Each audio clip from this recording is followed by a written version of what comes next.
Hello, everyone. Welcome back to the NBA Front Office Show. Happy Friday. Heading into what could be a busy weekend as trade buzz continues to grow. We're getting closer and closer to the NBA trade deadline coming up February 9th. I can't wait, Keith. Every day we're getting a little bit more and a little bit more buzz, and it feels like teams are getting a little bit more realistic about what it is that they're looking for on the market. I can't wait. I'm starting to get more optimistic that some stuff's really going to happen. I hope this doesn't end in heartbreak where we get a dud of a deadline, because I'm starting to feel more optimistic now than I did a week ago that we're going to see some action. Yeah, I am too. I think, talking to people around the league, it's still everybody's kind of waiting on Toronto. We're going to Yeah. get into that a little bit, but there is a lot more stuff coming out because, as everyone basically says, is it's like teams are just getting realistic about where they are right now. Like teams that are kind of sitting in the middle are saying like, all right, we're going to be maybe not making the playoffs, or we're going to really make a real run and those sorts of things. And that's what starts getting the market moving. So yeah, hopefully here in the next little bit, I am kind of in the mode now where like every night when I go to bed, I assume I'm just going to wake up to, 15 notifications and missed texts and everything else from the people who are up overnight waiting for these Woj bombs to drop. Keith, we're at a point where my wife told me right before we started the show here, she said, "Hey, do you think we can get in a Costco run this afternoon?" And I just had that fear like sink in that oh well, we could, but oh God, what if something happens? Like it could happen at any moment, right? Yeah. So yeah, we've hit that point of the year where grocery store trips become dangerous in our line of work when we're dealing with this situation. But let's start. You mentioned it. Let's start right there with Toronto. All eyes on the Raptors. What is going on? Why is it that everything seems to be dependent upon the Raptors? Is it just market dynamics? Is it the quality of the players they have? What's the story here?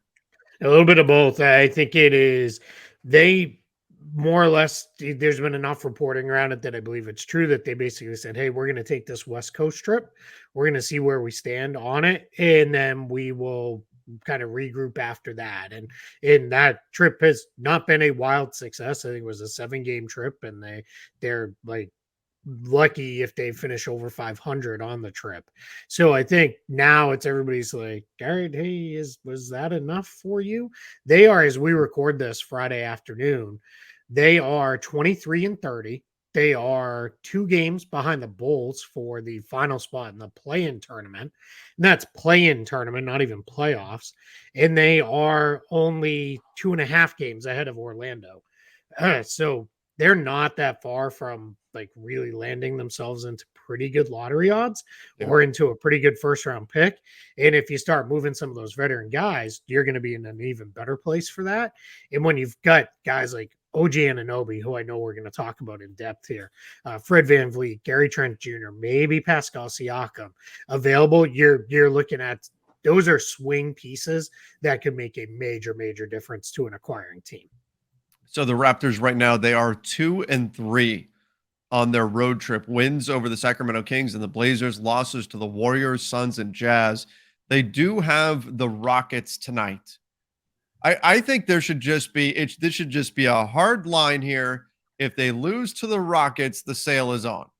Right? Like that should Sure. I think that should be the 100%. clear indication, right? If that happens, then 100% they go into sell mode. But do you think there's a chance, because we've seen the Raptors do this in the past where they've had discussions and Masai Ujiri ultimately doesn't decide to pull the trigger on anything? Could that be the kind of deadline that we head into for the Raptors, where they, even if they are exploring the market, they ultimately just go, we're not going to do anything right now and decide to wait? Or do you think the fact that Gary Trent Jr., Fred VanVleet, these guys are going to be out of contract after the season, think that pushes them into action?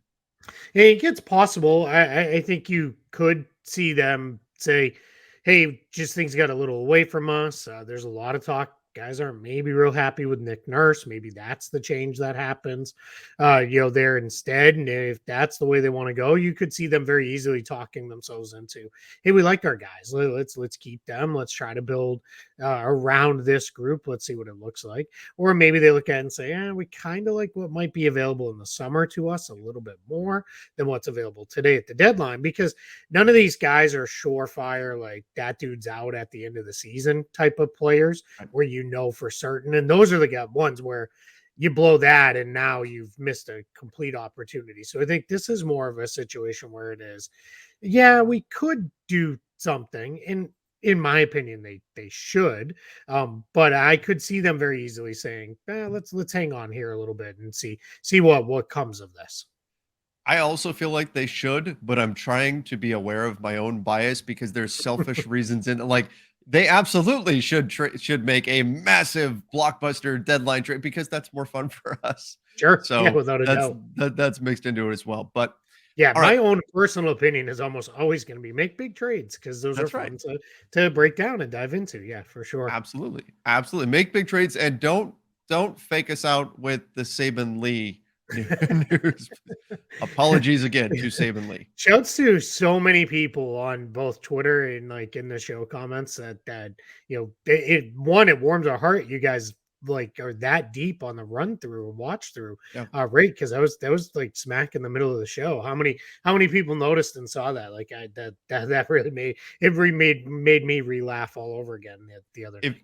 If you didn't listen to or watch our last show, what we're talking about is in the middle of our show, we both got a notification from Shams, and it starts by saying the Phoenix Suns have, and we both got a little, you could see the disappointment and the excitement that we initially had, then the letdown when it turned out it was just the Suns were signing Saban Lee. We thought this was like the Phoenix Suns have traded Jay Crowder, like we were expecting that big move that we've been waiting on. We thought it was there, but it was not. We got faked out. Saban Lee, now part of the front office show history forever. That's right.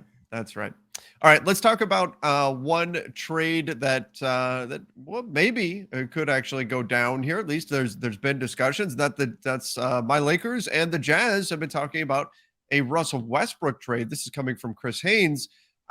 Keith, what do you think this kind of a deal would look like? I would assume the Jazz aren't necessarily trading for Russell Westbrook, the player. They'd be looking for the expiring contract as well as picking up some assets for, any number. There's so many different players that could be in the mix from Utah. Yeah, that's the thing where this gets really kind of complicated, is almost like, who would you want back? We know the Jazz, by all reports, have basically said Lauri Markkanen, Walker Kessler, Ochai Agbaji, all off the table. And that's fine, right? None of those guys are guys I think of course the Lakers would love to have Markkanen or Kessler, but that's just not where they're looking right now. So Mike Conley, Malik Beasley, Rudy Gay, Jordan Clarkson, Jared Vanderbilt, like some combination probably of 2 or 3 of those players is my guess. One is probably need to get to 2, if not 3, just to make the math work for the salary matching on that. Kelly Olynyk, you could throw in that mix too if they wanted to go that way. So that's where, to your point, is the Jazz aren't super, I think, enthused about Westbrook the player. My guess is that if this went down, that could be one where it just turns into a buyout and it's, hey, we're going to set you free and let you go join whoever you want. But I think what happens on their side, it's you're giving us both first round picks, because what I don't think has changed around the league is the sense of it's a pick to get off Russ, then it's a pick for whatever you're acquiring in the deal. For him. And that's kind of, I think, the going rate right now. Maybe, right? It's Danny Ainge. So, on the other side, it wouldn't shock me if all of a sudden it was, well, we hated to give up, Lonnie Walker or Austin Reeves, but we had to do it because we're getting these 4 guys back who can really, really play. That it just wouldn't shock me, because I don't see Danny Ainge rushing to, hey, let's do the Lakers favors, but getting 2 first-round picks would be pretty good in that for maybe a bunch of guys who I don't know how long their future is in Utah anyway. So, and for the Lakers, obviously, this would be the idea. We split that Russ contract up into 2 or 3. Maybe some of the money carries into next year, maybe it doesn't, but we're splitting it up into 2 or 3 really good rotation guys. And then you're really looking at it and saying, all right, we feel pretty good about our 9-10 man rotation for the rest of the regular season and headed into what we hope is a playoff run.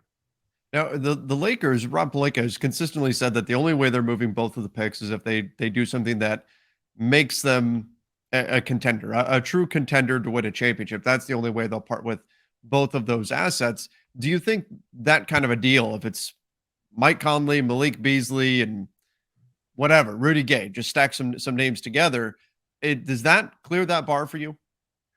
Yeah, I mean, it certainly puts you closer. I think it's just so hard with the Lakers because you on the one hand you want to say, what are they today? They're 25-28. They are 3 games out of fourth.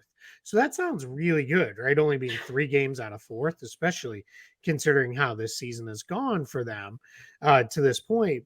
But then you look at it and they're still 12th. So that's a whole Yeah. bunch of teams you have to climb over. And in the play-in tournament, almost no matter how good of a team you are, if you have a bad night, you're out. You're Like done. that Yep. could be it. Like, and that's the tough part of this whole thing for them is I think you would have to feel really confident of we're gonna at least get in 7-8 and have a real crack at 2 games to make it in. And then I think if you're the Lakers, you obviously know, hey, the path's gonna be tough now, right? Because unless we can't get up to fourth, like we're probably realistically maybe 6, 7, or 8, and you're facing 3 series on the road to even get to the finals and all that. But it's one of those where it's hard because you don't want to look like on the one hand, like, hey, we're giving up on the season, but on the other hand, I don't think you want to be in a spot where it is. I don't know. Is this the all-in kind of trade to make? Like that this is a tough one for the Lakers to go. I tend to think that's probably why I don't think a rush trade is the way. I think it's probably gonna be we're just gonna ride that one out and see what it looks like, unless something really unexpected pops up. Yeah, they would essentially need to find somebody who values Westbrook as an expiring contract and isn't going to make them pay that first round pick just for the indignity of having Russell Westbrook on their roster or whatever. Mhm. They need to find that team. And if they can't, then I don't know that a rush trade makes sense. Like you said, to give up a first just to move Russell West doesn't seem like that is something that's worthwhile for the Lakers to do. But we'll see ultimately what they decide and if this is something that would really work for them to go and add, 3, maybe 4 different players that could potentially be part of their rotation. So something to keep an eye on here as we move forward. Interesting though that they have had these talks again, according to Chris Haynes, and that the Lakers do seem to believe that they're a move or two away from really making a run here. Just depends on what that move is. All right, let's jump over to the Suns. The Suns. I've seen a lot of fans talking about this. Should they move on from Chris Paul? Should they find another point guard to go plug in? But the Suns are saying they're not trading Chris Paul right now. They're not moving on from him. I don't know, like what I don't know that they really could flip Chris Paul for a whole lot right now anyway. They're probably better off just hanging on to him, right? Yeah, I'm laughing because I don't know if the mic's picking it up, but the dog is snoring extremely loud on the floor next to me. He's bored with That's it. Chris Paul He's trades. done. Yeah, he's like, "Can we have some action, please?" Uh, yeah, it is. It's weird to think that. I think that would almost have to be. It's funny. I was listening to a couple different podcasts where they said like maybe in like a 3-team trade where they're getting something good and Chris Paul's going off to. I think the Clippers were the team that was like predominantly mentioned, a team that's Mhm. known to be looking for a point guard. So send Chris Paul there and then go here and here, and then that's where they can kind of Chris Paul back to rebalance. the Clippers. That's interesting. Yeah, and this was not any reporting. This was more of Mhm. one of those like, hey, let's make up some fake trades and see what you Yeah. think about it, kind of conversations. That might have been with Zach Lowe and Kevin Pelton. Now that I think about it, but it's one of those things where, yeah, if you're the Suns, I don't know, you can't. You're certainly not a seller, right? So you're not just moving him to move him. You've got to get something back. And the problem is, if you're one of these contending teams, like you're not trading your point guard for Chris Paul, most likely. So then that turns into, all right, so Chris Paul for Fred VanVleet. why would the Raptors be super interested in that? I don't know that they Right. would be. And that's where it just gets a little wonky. So I tend to believe like it's probably not a Suns won't trade Chris Paul. Chris Paul is off the trading block as much as the Suns aren't trading Chris Paul. And I think that's kind of the way the message is being spent. Yeah. Yeah. Does seem to be that way. Does seem to be that way. All right. We talked a little bit about the Jazz already, but the Blazers are a team that could be interested in Jared Vanderbilt. It's interesting, Keith, because over the summer, Jared Vanderbilt was, what we're hearing, he was like the guy that they didn't want to move, right? If the Jazz were going to flip pieces, it wasn't going to be Jared Vanderbilt. And now, as Walker Kessler has really come into his own, man, he is turning heads around the league right now. Unbelievable. Jared Vanderbilt has become more and more available to the point where now I've seen some people who have been saying that Jared Vanderbilt is the most likely Jazz player to be traded at this point. So what are your thoughts on that? And then on the Blazers as a potential landing spot? Yeah, it's super easy to move him because his contract's so small. So Yeah. so that's always factors into when you start talking about most tradable or most likely to be traded. Contract is a huge part of that. And Jared Vanderbilt's deal is extremely small. So I get it. He can also play, right? He's really good rebounder, pretty rugged defender, and he's actually a pretty good passer. The Jazz ran a lot of stuff through him early in the year when he was playing a lot more. Scoring and shooting, that's not his strong points. But if you're a team that's like, okay, we need one more big in our rotation, Jared Vanderbilt's probably a perfect fit for 90% of the teams in the entire NBA. So I get it. I get the idea behind it. For Portland, this one is interesting because there's some reporting out there that the Blazers are acting more as buyers than sellers. I think this is a good buy for them because he's young enough that it really makes sense. Where it's like, hey, if we bring in Jared Vanderbilt, he could be a part of what we're doing here for the next few years. Whereas, like, if they go out and trade for some 10, 12-year veteran guy, that to me is like, to do what? Again, maybe kind of just because it's the West, maybe you get into the play-in tournament. Like, where are we going from there with that? And that's where that can get a little messy and kind of get sideways on you very quickly. But Vanderbilt for them, sure, they don't have a whole lot at the four. I'm on that team. Jeremy Grant plays the four for them mostly. Yeah. And he's pretty undersized to be a four. So I don't mind at all Vanderbilt. And we just found out Yusuf Nurkic is going to be out through the All-Star break with a strained calf. So yeah, if you're not quitting on the season, there's far worse moves you can make than getting Jared Vanderbilt. What do you think fair value is on a player like Jared Vanderbilt? I would assume that you're not touching any of the, I mean, you're not getting into any of the key young pieces for the Blazers in order to make that happen. But what did the Blazers put together here?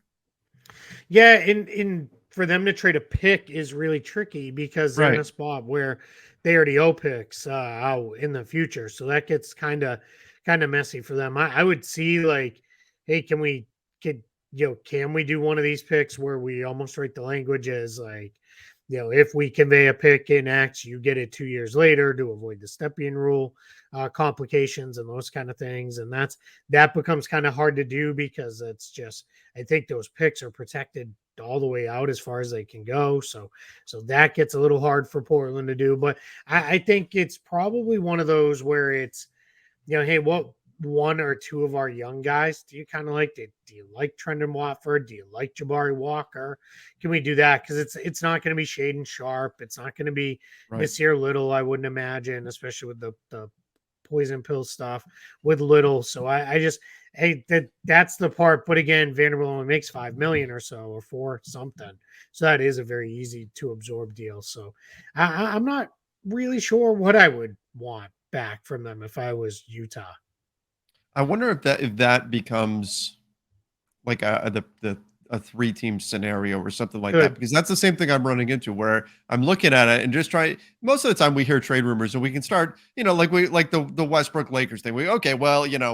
Clarkson and Conley or Conley Beasley and whatever, right? You can start doing the math and putting the pieces together. It's hard to see exactly what you would do to get there for the Blazers. So maybe we do see like a multi-team scenario or something like that going on there. Let's get into this one. So the Nets and the Bucks reportedly could pursue Will Barton. I saw this and I thought this is backup in case all else fails with Jay Crowder. That's what I look at this. Will Barton, obviously not the same player, but just to get another wing, he's fallen out of the rotation in Washington, particularly with the Bucks. I'm like, well, is this kind of the Bucks in particular their fallback option if they can't get a deal done for Jay Crowder? I think it makes sense why they want to have kind of a plan B, and maybe Will Barton fits that. Yeah, I think for the Bucks for sure. We've heard Eric Gordon for them too. We've heard Yes. Bojan Bogdanovic before. Kind of seems like Detroit is really set a high price for him. So totally get it, right? Will Barton is a guy who could make sense. He's just for those who don't follow or aren't as on top of it. He doesn't play for Washington. He's been out of their rotation for the last few weeks, really limited minutes, and then not playing at all for them. He's only played in 38 games this year, only played under 20 minutes per game. And this is a guy who for the last several seasons was a starter on some pretty good Nuggets teams. And last year, 14.7 points per game, 44% from the field, 36% from three, about almost 5 rebounds, almost 4 assists per game. Really played pretty well. And now he's in an expiring contract, about 14 million or so for him. So that turns into, all right, what are we doing with this? I think the money gets a little tricky for the Bucks to match. That's a little high for them, but there's ways they can get there for sure if they're especially willing to move Grayson Allen or somebody along those lines. And then the Nets, they're just looking for any kind of depth. I did some reporting that said, I did this for SB Nation, that the Celtics have mutual interest with Will Barton if there's a buyout. But obviously Washington would rather trade him than buy him out. So that could scuttle any kind of buyout ideas. But I think any of these teams that are looking for another wing, somebody who can put the ball in the basket, even if it's more of a regular season guy to get you through the last few months of the regular season, that's why these kind of moves could make sense.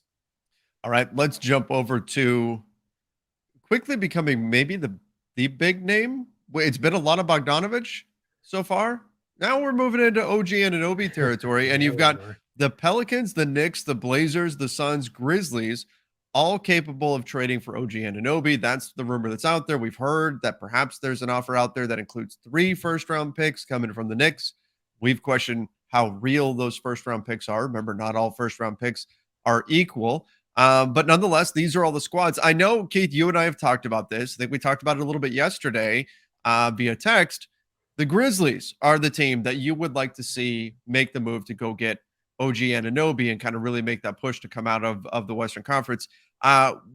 If that's really the mix there, is that the squad that you see ultimately winning this OG Anunoby competition if and indeed the Raptors decide to move him?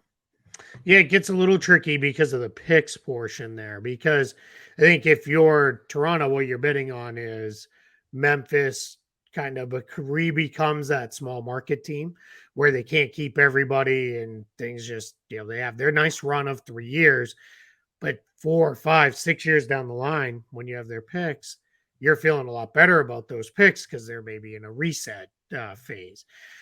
But if I'm Memphis, like they're super close, man, that they are like right there. And I think the biggest problem teams have is they look at it and say, all right, our best players are in their early 20s and we've got all these guys under team control or signed to long-term contracts. Our window is going to be open for the next 6, 7, 8, 9, 10 years. That's just not how it works in the NBA. Windows are generally about a 4, maybe 5-year proposition at best. And if you're the Grizzlies, I think you're probably a couple years into that window already being open. So if you're close, and they're probably one guy away, go get them. The other thing with the Grizzlies is have all their own draft picks. They have an extra pick coming from the Warriors. They also have a very full roster because of all the guys that they've drafted in the past few years. So it starts to turn into you're going to run out of roster spots here. Yeah. Can't pay everybody. So why not make that kind of move to really kind of go all in? They've got the matching salaries. They can give a couple interesting kids to the Raptors to kind of say, hey, here's a couple guys you can maybe grow forward with this. And then go get yourself a guy. Like imagine rolling out at the end of games, Jaren Jackson Jr., OG Anunoby, Dylan Brooks, Desmond Bane, and John Morant as your closing 5. Like that's pretty good. Like you're gonna have a probably somewhat difficult time scoring on that team. There's enough shooting and scoring to go the other way and put points up. So I think them, but it's a very interesting list of teams. And again, to go back to it, makes about 17 million or so this year. So for Anunoby, very easily moved contract, very easily tradable. Yeah, he could be, and he's a pretty easy fit. A lot of places, you could look at any of these teams and say, oh, well, he'd be a great fit here or there or wherever. But I do agree, and I think that when you look at the Grizzlies right now, you look at the situation they're in, you got to look at history. Remember OKC? Remember OKC when we said, well, oh, they lost in the finals, but you know what? They'll be back. They'll be back. They'll be back. They've got their window is wide open there, and they never got back. And they never got back. Like, you have to take advantage when the opportunity presents itself. And it could be, looking at the West, looking at how much parity is in the West right now, and especially looking at, look, the Grizzlies have lost recently to the Warriors.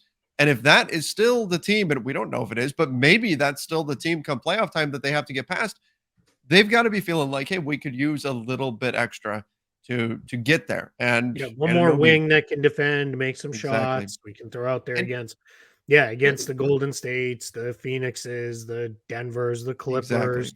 And let me ask you this too. Dillon Brooks. Obviously the incident last night. Ridiculous.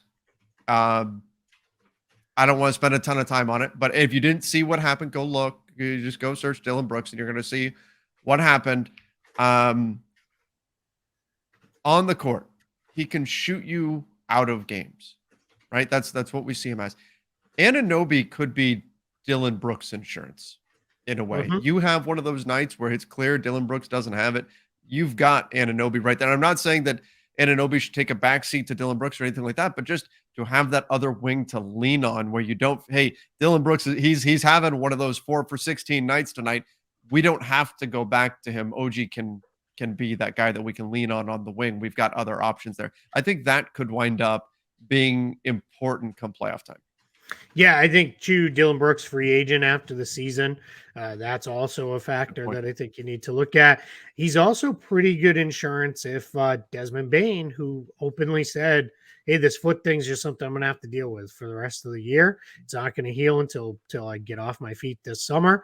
So if he needs to miss another week or two, you're pretty well covered. So yeah, I get it. If you're Memphis, you're looking at it and saying, man, our whole team, other than Steven Adams, Tyus Jones, and now Danny Green, like, we drafted these guys. We developed these guys. Like, we do this. This is what we do. We find guys who fit and we coach them up into being really good players. And that turns into, all right, where are we going? So that's where I think it can be really hard, but you can't get too precious with your own guys because they're your guys. You have to be open to making moves when players come available. And the thing that's tough is you're not going to get an OG Anunoby available very often that you are in position to go get because of the combination of the contract, you having the picks, you having the talent, all that stuff. Like, you got to kind of strike when the iron is hot on that one.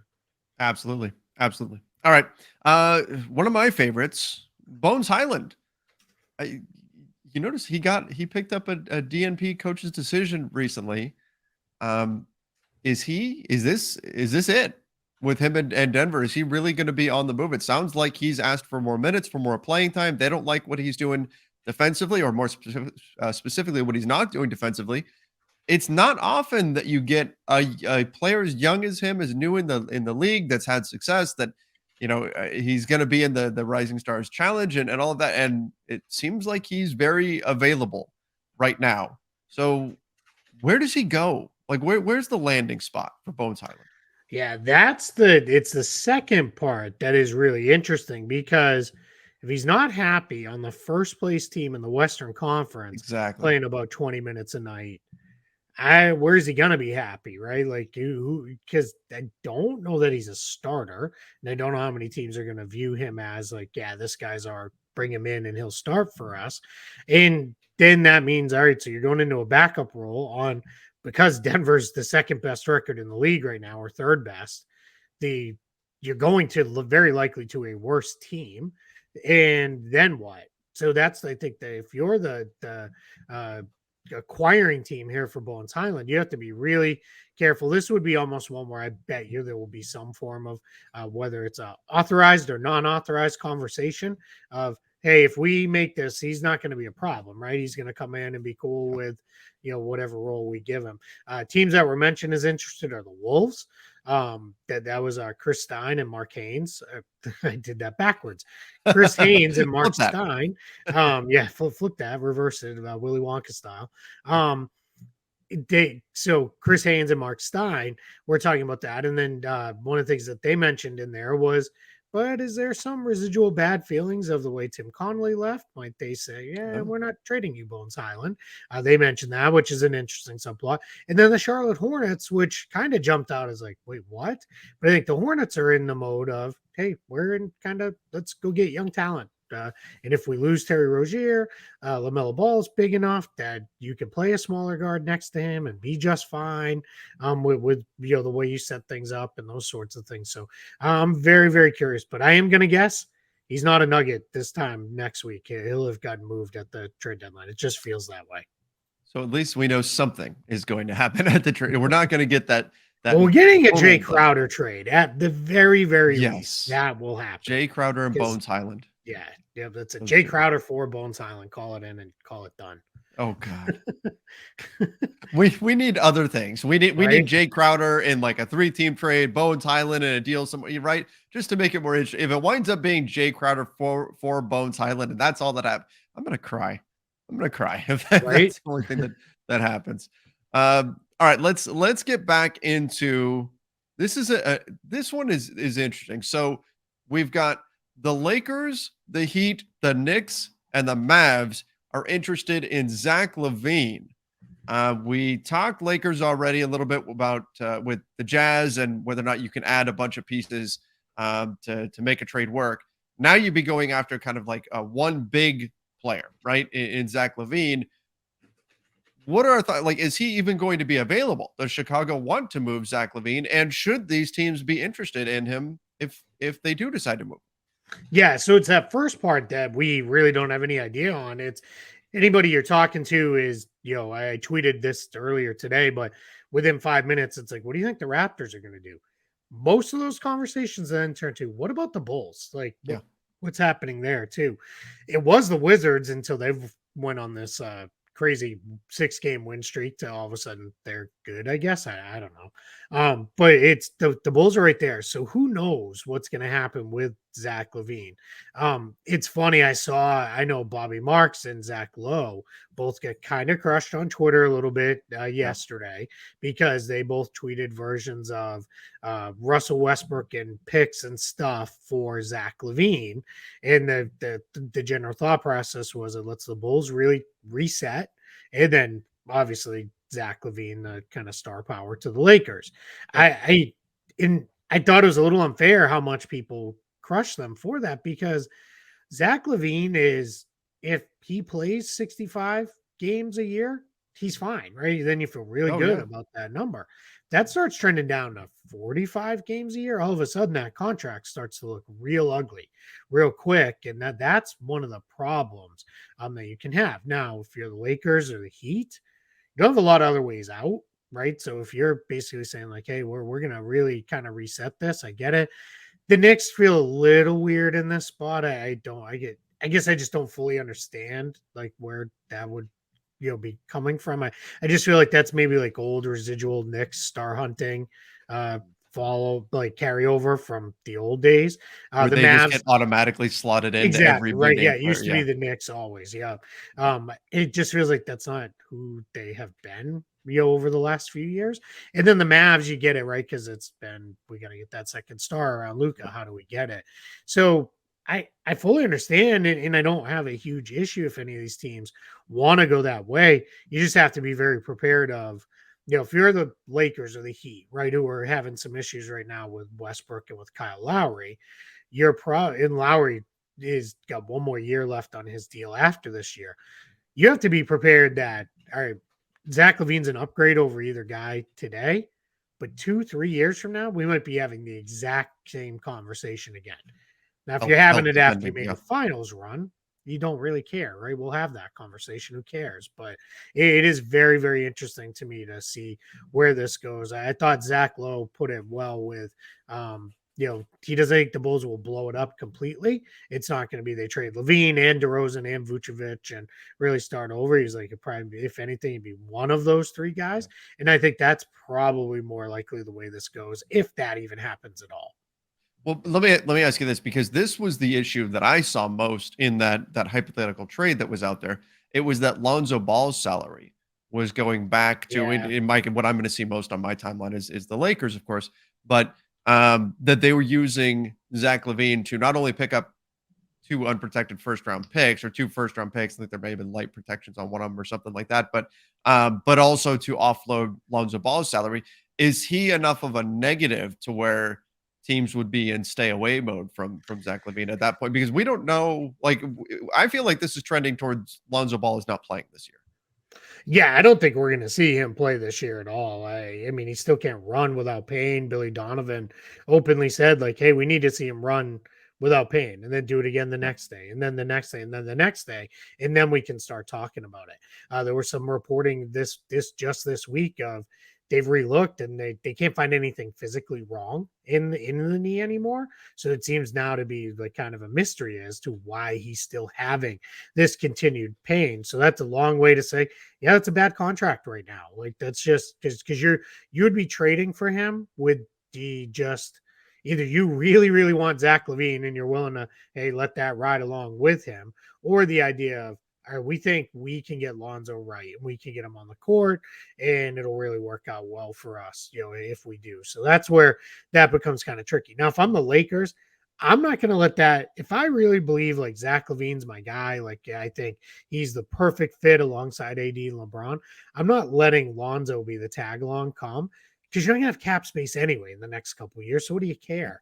Right. Unless all of a sudden they get extremely cheap in the front office and say, no, we can't sign anybody. And we're going to, play silly roster games and everything else all the way because of taxes. All right. That I can't argue too much, but if you get LaVine, I mean, you're capped out for the next couple of years. And by that point, when you're ready to maybe start having different conversations, LeBron's off the books, Lonzo's off the books, and everything can be reset fairly easily anyway. So I would not let that hesitate if I'm the Lakers. If I'm Dallas or New York or even Miami, because they're in a weird spot roster wise, I would probably have a little bit more pause. But the Lakers just, it doesn't make sense. That would not be the thing to kill it for me. I would be more concerned about, can I take on Zach LaVine in 4 years and $200 million or whatever it is. Yeah, and how confident am I that Zach LaVine is that guy, is the right fit, versus doing something else, like something like with Utah, where you get 3 or 4 guys that you're confident are at least rotation players, and then go from there. So different options there potentially. If again, we don't know, but if the Bulls put Zach LaVine on the market. Whoa, right. Whoa. We need to hit the button. Make sure this is real. It's not a trade, but all right, this is real. Oh, from Sham Sharania, breaking news: Brooklyn Nets All-Star Kyrie Irving has requested a trade. I'm seeing this too. The franchise has been informed that Irving prefers to move on ahead of the February 9th trade deadline, or will leave in free agency in July. What in the world? Holy moly. Okay, I need to process that for a moment. The show, baby. Like, holy my goodness. Wonderful radio we're doing here with these right exasperated yells and everything else. But they just like a week ago was Kyrie wants to extend. Yeah, what happened? Is this just Kyrie being Kyrie, or what? I mean, I don't know. That's like, what in the world? Like, that I don't get that. Like, what a circus that team is. Like, you can't even be normal for a month. Okay. Like, all right. So let's think here. Let's kind of read between the lines here. So Kyrie wanted an extension like a week ago. Supposedly. Yeah. Right. And now he's demanding a trade. Does that inform us that perhaps those extension talks didn't go well? Maybe the Nets were, hey, we'll do it, but not as long as you want, right? Maybe that could be the thing. Maybe he wants that full 4-year kind of situation, and the Nets were, yeah, we're good. We'll do 2, because I was getting the feeling the Nets were not like, hey, let's lock into you for 4 more years and see what madness comes out of this, 3 weeks from now. I had the sense that they were very much of, hey, we'll do it. Cause I mean, here's the thing. And I hope everybody understands this. He is a wonderful basketball player and Oh, for absolutely sure. amazing. And Woj is now tweeting the same thing. So, all right, You we've know it's real. now we're not even playing the source off anymore, right? So this is No, obviously a thing. right. So, um, it's he is a wonderful basketball player when all he does is play basketball. The problem is that's for like weeks at a time, and then it becomes something entirely different. So I don't know, man.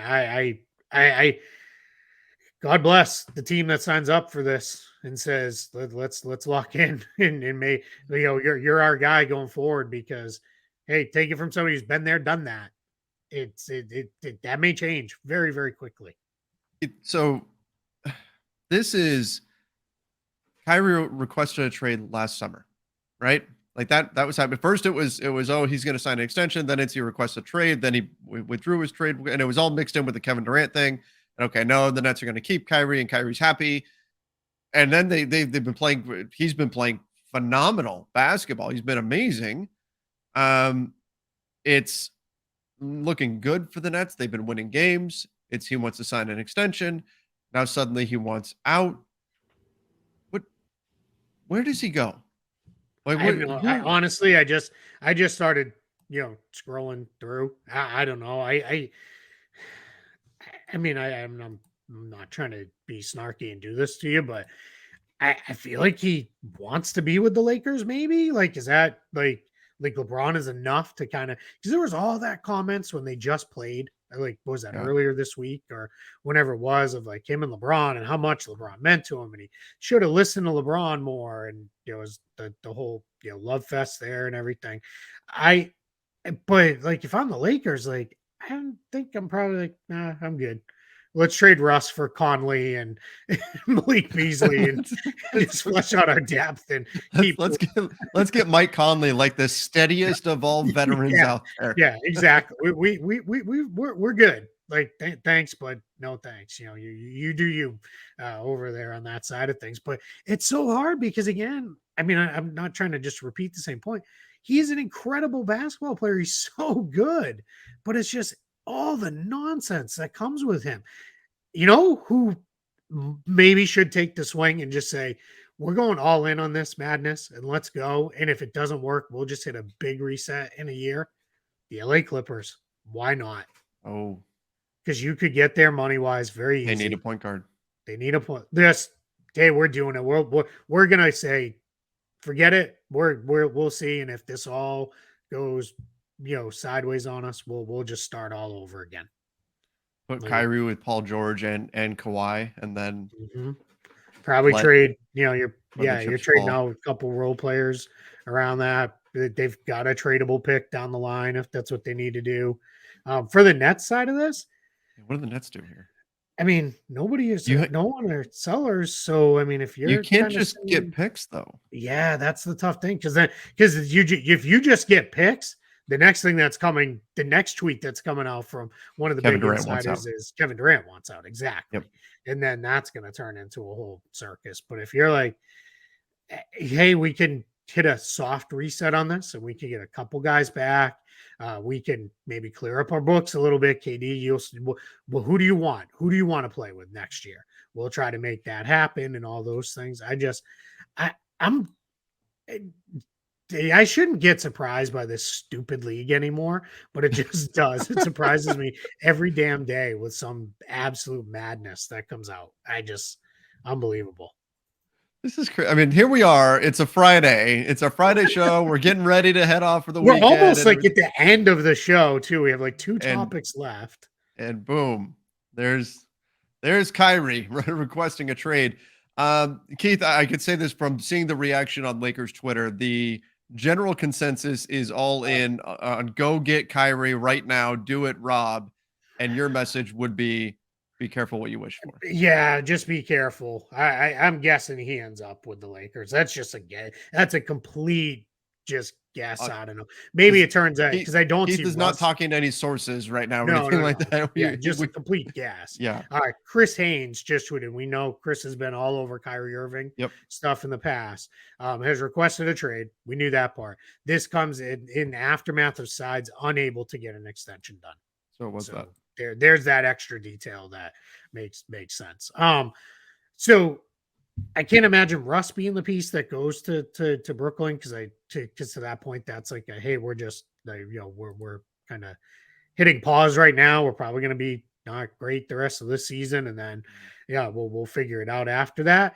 But if this could be where maybe Russ goes to Utah and Brooklyn gets a whole bunch of stuff from from the Jazz, and the Jazz are the ones who ends up with the picks, and that's how you build this out. Yeah.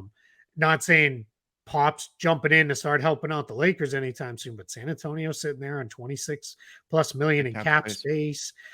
Indiana still has 10 million in cap space after the Turner renegotiation and extension. So there are ways you can make all of this start to work without it being a direct Kyrie to the Lakers, Russ and stuff to the Nets, because that's the only way you can make it work reasonably is if you were to send Russ to the Nets. There's other constructions you can do, but nobody does a 7-for-1 trade in season. It's just It's not a thing. It's too hard to pull off. So yeah, I don't know, man. This is this is madness. So let me give you a little inside baseball. Okay. I'm like a self-edit away from submitting a piece on what Kyrie Irving's extension possibilities with the Nets could look like. Oh, so, yeah, that's what I spent a good chunk of my morning doing. So that's super psyched. That'll never see the light of day, but it's the sacrifices we make to keep the content machine plugging along. That's true. That's the worst feeling. That's the worst. It's one of the worst feelings in this business. Second only maybe to recording an important interview or something and then finding out that the audio is ruined or something like that. It's one of those types of feelings where it's like you put in all this work and it's just not there. Awful. So the Nets, they're not even in a position necessarily where, I mean, I guess they could. So could the Nets? Sorry, this is a funny tweet. I believe this is Kyrie's league leading 6th breaking storyline of the season. We're gonna have to start tracking this. Right. The Nets, if Kyrie tells them specifically, I'm leaving this summer, and I don't know how many landing spots there are. That's the reporting that's what he said. Which is what he's saying. They have to trade him, right? I mean, I guess they could say it's Kyrie. He's going to change his mind in 2 weeks again, and he'll be happy, and we're just going to ride this out. They could, but if he is specifically saying, I'm leaving in July, goodbye, you have to trade him. Let's do one of everybody's fun segments on Front Office Show. Keith does math on the fly. Yeah, they still can't realistically get to cap space this summer, even if they take him out of the mix. So yeah, you're not even just saying, hey, see ya. Like, we'll live with KD and a whole bunch of cap space. Like, that's not a thing. I mean, and the reason why is $47.6 million for KD, $37.9 million for Ben Simmons. So that's pretty rough. And $19.9 million for Joe Harris. That those are all next year's numbers. So yeah, you have to trade them. I mean, you have to. You can't not, right? Because I mean, here's my thing though: is if I'm the Nets, the question I'm being is like, where are you going this summer that we're not going to help you get to? Because unless you're taking a crap ton less than your max from the Lakers, maybe it's Kyrie. So who knows? It wouldn't shock me if Kyrie showed up in July if the Nets didn't trade him. Was like, I signed a league minimum deal with the Lakers just because he's Kyrie, because he does weird, crazy stuff all the time. Yeah. But you're in a spot where it is you sign him with Orlando? No. Are you going to go to Charlotte? Probably not. San Antonio? Imagine that being the way Pop wants to spend his last couple years in the league, dealing with that circus every day. Like, if the Spurs wanted Pop to retire, they'd be like, hey, we're making a play for Kyrie. This is just my brain's a little broken on this one. Clippers, man. Clippers, go do it. Go make the play. Go, make it happen. Why not? You have literally nothing to lose. Because if this doesn't go great for the Clippers in this year or next, you have to start thinking about hitting reset on that whole thing anyway. Because you can't just keep rolling out this team that plays hard for 45 games a season and calls it good and then doesn't get it done in the playoffs. So in my Lakers Nation group text, somebody made the point that the Lakers are talking Westbrook trade with the Jazz.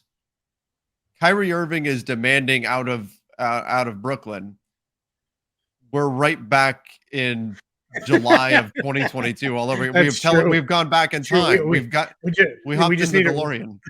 We need to rewind the Kevin Durant for Jaylen Brown rumors, and I'm gonna dust off the Kevin cannon. I might as well. And so this is just to give you the sense. I'm looking at TweetDeck, which is scrolling pretty quickly here on this. There is a bunch of stuff that is like it's different beat writers like quote tweeting people who are from fans of their team that are like, hey, what about this trade? And it's a whole bunch of them saying, I am not touching a Kyrie trade. Like everybody is like saying basically the same thing. So, and you know what's funny? If they do it, all those same people, hand up, man. I was all the way up until that Bucks playoff series. I was like, Kyrie's not leaving. Why would he leave Boston? Like everything's so good there. And I looked like a moron like a month later. So oh boy, what a Friday. Now, hey, at least whatever weekend plans we had are out the window. Yeah, right. sitting there goes my Costco run. Yeah, there it is, man. Yep.